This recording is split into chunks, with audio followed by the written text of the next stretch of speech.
17 रमजानुल मुबारक सन 2 हिजरी। बदर का मैदान दहक रहा था।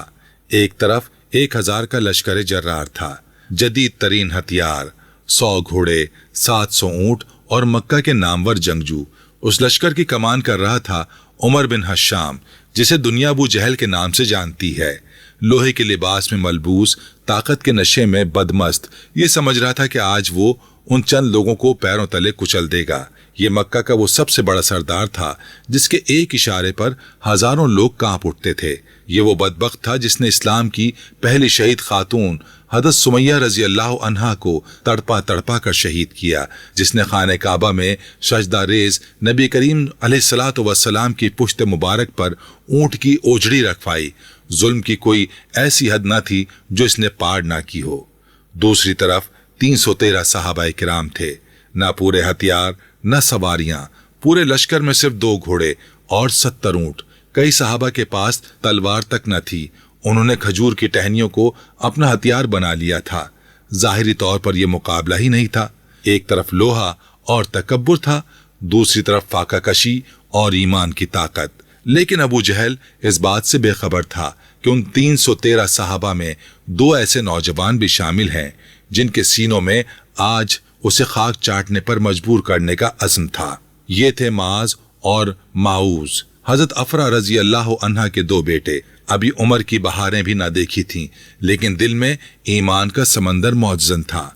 जंग से पहले ये दोनों भाई हजरत अब्दुर्रहमान बिन औफ रजी अल्लाह अन्हो के पास आए और आहिस्ता से पूछा, चचा जान, अबू जहल कौन है? क्या आप उसे पहचानते हैं? हजरत अब्दुर्रहमान रजी अल्लाह ताला अन्हो ने बच्चों की आंखों में देखा तो आग भड़कती नजर आई। दोनों ने कहा, हमने सुना है ये नबी पाक अलैहिस्सलातु वस्सलाम की शान में गुस्ताखी करता है। उस रब की कसम जिसके कब्जे में हमारी जान है, अगर हमने इसे देख लिया तो या इसे खत्म कर देंगे या खुद शहीद हो जाएंगे। इत्तफाक से उसी वक्त अबू जहल का वहां से गुजर हुआ। हजरत अब्दुर्रहमान ने इशारा किया, वो रहा, बस इतना काफी था। दोनों भाई तलवारें संभाले अबू जहल की तरफ लपके। अबू जहल घोड़े पर सवार था, ये दोनों प्यादे, मगर जज्बा सवारी से कहीं ज्यादा था। एक ने घोड़े पर हमला किया, दूसरे ने सीधा अबू जहल की टांग पर वार किया। घोड़ा भी गिरा और अबू जहल भी जमीन पर आ गया। उसी लम्हे अबू जहल के बेटे अकरमा ने आकर माज रजी अल्लाह अन्हो पर तलवार से ऐसा वार किया कि उनका बाजू कटकर सिर्फ गोश्त के साथ लटक गया। लेकिन ये ईमान का लश्कर था। माज रजी अल्लाह अन्हो ने उस लटकते बाजू को अपने कदमों तले रखा, जिससे जिस्म से जुदा किया और सिर्फ एक हाथ से लड़ते रहे। जंग के बाद हजरत उमर बिन खत्ताब रजी अल्लाह अन्हो ने उस कटे हुए बाजू को उठाकर चूमा। ये वो बाजू था जो अल्लाह के रास्ते में कुर्बान हुआ। जब बदर के मैदान में कुफ्फार की सफ़ें टूटने लगी तो नबी अलैहिस्सलातु वस्सलाम ने फरमाया, कौन है जो जाकर देखे अबू जहल का क्या हाल है। हजरत अब्दुल्ला बिन मसूद रजी अल्लाह अन्हु फौरन दौड़ते हुए गए और लाशों के दरमियान तलाश शुरू कर दी। आखिरकार एक जख्मी शख्स नजर आया, सारा जिस्म फौलादी जर्रे में छुपा हुआ, आंखों में अभी भी गुरूर बाकी था। ये अबू जहल था, अपनी आखिरी सांसों में भी तकब्बुर के नशे में चूर। हजरत इब्ने मसूद रजी अल्लाह अन्हु ने उसकी गर्दन पर कदम रखा तो वो जो कभी कुरैश का मगरूर सरदार था, हिकारत से बोला, ऐ बकरियां चराने वाले, तो बहुत बुलंद मकाम पर चढ़ गया है। आखिरी वक्त था लेकिन गुरूर अभी भी बाकी था। हजरत इब्ने मसूद रजी अल्लाह अन्हु ने तलवार से वार किया तो अबू जहल ने आखिरी बार सर उठाया और पूछा, फतह किसकी हुई? फरमाया, फतह अल्लाह और उसके रसूल अलैहिस्सलातु वस्सलाम के लिए। फिर उसकी तलवार से एक वार में अबू जहल का सर तन से जुदा कर दिया गया।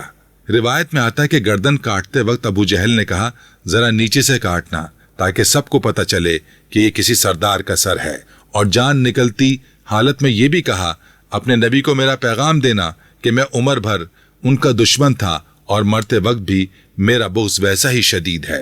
ये वो लम्हा था जिसने साबित कर दिया कि अबू जहल का दिल पत्थर से भी ज्यादा सख्त था।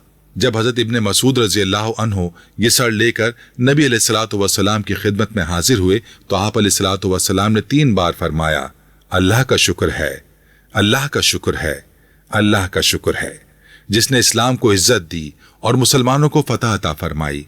फिर सजदाए शुक्र अदा फरमाया और एक ऐसा जुमला फरमाया जो कयामत तक अबू जहल के माथे पर मोहर बन गया। हर उम्मत का एक फिरौन होता है और इस उम्मत का फिरौन अबू जहल है। مزید فرمایا موسیٰ علیہ السلام کے فرعون نے آخری وقت میں کلمہ پڑھا تھا، لیکن میری امت کا فرعون مرتے وقت بھی کہتا رہا میری گردن ذرا نیچے سے کاٹو تاکہ سب کو پتہ چلے کہ یہ سردار کا سر ہے۔ اس کے بعد معاذ اور معوذ رضی اللہ عنہما واپس آئے۔ آپ علیہ الصلوۃ والسلام نے پوچھا تم میں سے کس نے ابو جہل کو قتل کیا؟ دونوں نے عرض کیا یا رسول اللہ صلی اللہ علیہ وآلہ وسلم، ہم دونوں نے۔ آپ علیہ الصلوۃ والسلام نے دونوں کی تلواریں دیکھیں، ابو جہل کا خون دونوں پر موجود تھا۔ فرمایا تم دونوں نے اسے قتل کیا، اور ابو جہل کا سارا مال غنیمت، ذرہ اور ہتھیار انہی دونوں نوجوان مجاہدوں کو عطا فرما دیا۔ یہ دو نام جو رہتی دنیا تک ایمان کی تاریخ میں جگمگاتے رہیں گے، معاذ اور معوذ رضی اللہ عنہما، دو ایسے بچے جنہوں نے ثابت کر دیا کہ ایمان کی طاقت کے سامنے دنیا کی کوئی بھی طاقت ٹک نہیں سکتی۔ ابو جہل کا یہ انجام تاریخ کا وہ سبق ہے جو کبھی پرانا نہیں ہوتا۔